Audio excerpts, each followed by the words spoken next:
Sahabat semua, dari kedua hikmah tadi apa yang Anda dapat? Dan bisakah kedua cara itu Anda tiru?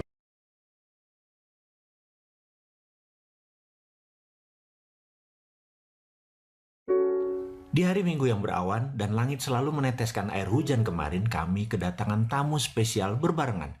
Yang satu, tante saya, adik dari ibu saya. Yang satu lagi, tante dari istri saya, adik dari ibu istri saya. Kedua tante tersebut memiliki sesuatu yang gak umum, yang unik di dalam strategi menjalankan kehidupan ekonomi keluarganya mereka masing-masing. Mengapa saya bilang unik? Begini ceritanya. Saya menceritakan dulu tante dari pihak saya. Dia adalah seorang ibu rumah tangga biasa.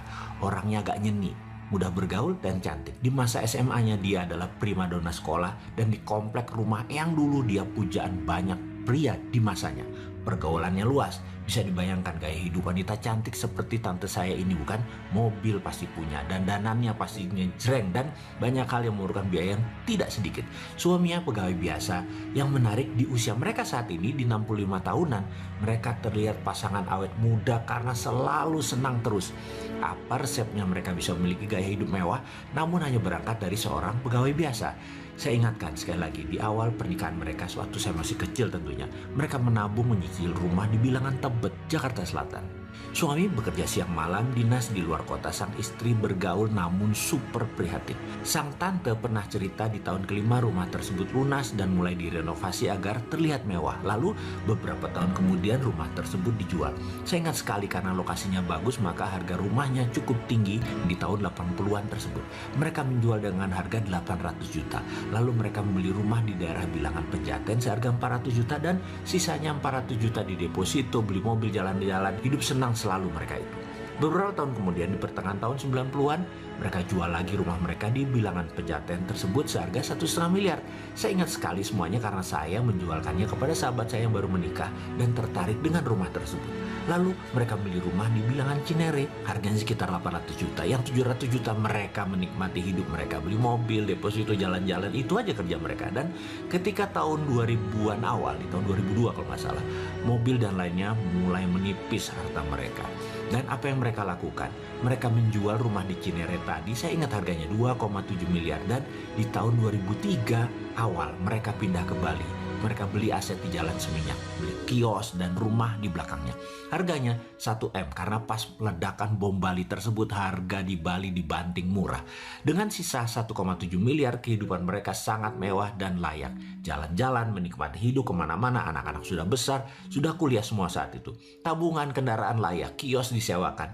8 tahun kemudian tabungan mereka juga mulai menipis. Apa yang mereka lakukan? Kembali ke kebiasaan mereka, jual aset. Di tahun 2013, pas boom properti di Indonesia, mereka menjual seluruh aset mereka tersebut di Seminyak dengan angka sangat menakjubkan. Bali memang luar biasa. Saya tidak berani mengatakan atau menulis nilainya. Namun bagi sepasang suami istri pegawai biasa yang ringan menikmati hidup, maka cara mereka berdua menjalani strategi hidup benar-benar gak ada susah-susahnya. Mereka membeli aset besar di Ubud, 2 buah lagi, dan dari hasil penjualan aset tersebut mereka juga bisa membangun villa 10 unit. Itu semua dari jualan di aset mereka di Seminyak. Tabungan depositonya jangan tanya, luar biasa. Saya percaya dengan pola hidup seperti mereka berdua, sampai kapanpun mereka gak pernah kekurangan.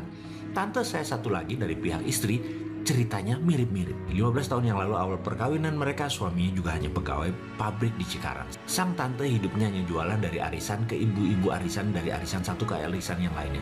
Di 2009, mereka memutuskan untuk melakukan hal yang sesuatu yang baru. Mereka merasa sayang kalau rumah berharga jutaan ini hanya dipakai tidur. Lebih baik dijual, beli lagi di lokasi lain yang ada peluangnya untuk naik jauh lebih tinggi dari kenaikan rumah yang mereka tinggali sekarang. Rumah mereka di ujung gang, dijual di tahun tersebut, di 2009. Lalu dengan uang tersebut mereka membeli rumah dan merenovasinya. Renovasi belum selesai, rumah sudah ada yang nawar. Kalau mereka untung 20-50% lebih tinggi dari harga mereka beli plus investasi biaya flipping house renovasi, langsung mereka jual.